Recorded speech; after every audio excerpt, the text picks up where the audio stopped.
রাজ্য রাজনীতির একাধিক প্রশ্নের উত্তরে সরাসরি দিলীপ ঘোষ কি বললেন তিনি, রইল তার মন্তব্য। দেখুন, একটা সংগঠনের জন্য পরীক্ষা বদল করা, আমি জানি না এটা সরকার আলাদা চলা উচিত, দলের রাজনীতি আলাদা চলা উচিত। কলকাতা ইউনিভার্সিটির ভিসি দেখিয়েছিলেন যে তিনি তার শিডিউল ঠিক মতো রাখতে পারেন, তো বাকিরা কেন করতে পারছেন না? এইভাবে শিক্ষাকে জলাঞ্জলি দিয়ে ছাত্র সংগঠন চালানো কি মানায়? কার স্বার্থে চলছে এগুলো? তো আমার মনে হয় এই যে পতন শুরু হয়ে গেছে, এগুলো তার একটা নিদর্শন। দাদা, পড়ুয়াদের দিয়ে করানো হচ্ছে মিড ডে মিলের বাজার, অভিযোগ অভিযোগ প্রধান শিক্ষকের বিরুদ্ধে, কাটোয়ার মঞ্চেস্টারের ঘটনা। স্কুলে লোক নাই, টিচার নাই, তো কি করবে? তোমরা বাজার করো, তোমরা রান্না করো, তোমরাই খাও।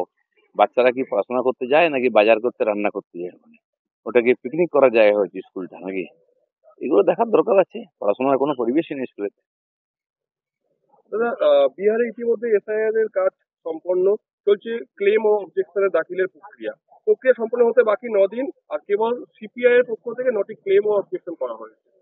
না, এটা সবাই আমরা জানি, ইলেকশন কমিশন যে কাজ করেছে বিহারেতে, এবং সবাই জানতেন এটা প্রয়োজন আছে। 54 লক্ষ ফর্জি ভোটারকে বাদ দেওয়া হয়েছে। সব পার্টি সহযোগিতা করেছে, তারাও বিএলও পাঠিয়ে সহযোগিতা করেছে। খুব ভালোভাবে হয়েছে, সবাই স্বীকার করেছেন। এবং তার রেজাল্ট হয়েছে 54 লক্ষ জালি ভোটার বাদ গেছে। আর সেটা পশ্চিমবাংলার লোক আশা করছে এখানেই হবে। এখানে কোনো কমপ্লেন করার জায়গা নেই। খালি নাটক করছেন কিছু এই ধরনের আঞ্চলিক দল, যারা বাংলাদেশি ভোটারদেরকে ভোটার বানিয়ে ভোট জিতছেন, বিশেষ করে মমতা ব্যানার্জির মতন নেতারা। তাদেরই সমস্যা হচ্ছে। কিন্তু আমার মনে হয় যে বিহার যে উদাহরণ দেখিয়েছে না ইলেকশন কমিশন, সেটা সারা দেশে লাগু হবে। দাদা, জাতি শংসাপত্র পেতে ছুটছে কালঘাম। 2021 সাল থেকে বারবার আবেদনের পরেও মেলেনি সুরা, এমনই অভিযোগ শিলিগুড়ির ফাঁসিদা ব্লকের জয়ন্তিকা চা বাগানের শ্রমিকদের।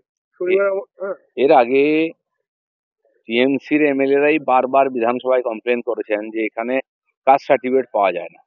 আমি জানি না কেন পাওয়া যায় না, পয়সা দিতে হবে নাকি সরকার চায় না। আর তারপর বিভিন্ন রকম লিটিগেশন, আইনি জটিলতা তৈরি হচ্ছে।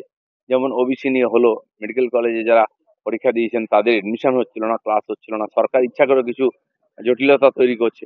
তো রাজনৈতিক স্বার্থে করতে গিয়ে আগামী আমাদের ছেলে মেয়েদের ভবিষ্যৎ কিভাবে নষ্ট করা হচ্ছে।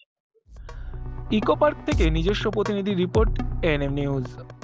আরও খবরের আপডেট পেতে সাবস্ক্রাইব করুন আমাদের ইউটিউব চ্যানেলটি আর বেল আইকনে ক্লিক করুন নোটিফিকেশনস পেতে।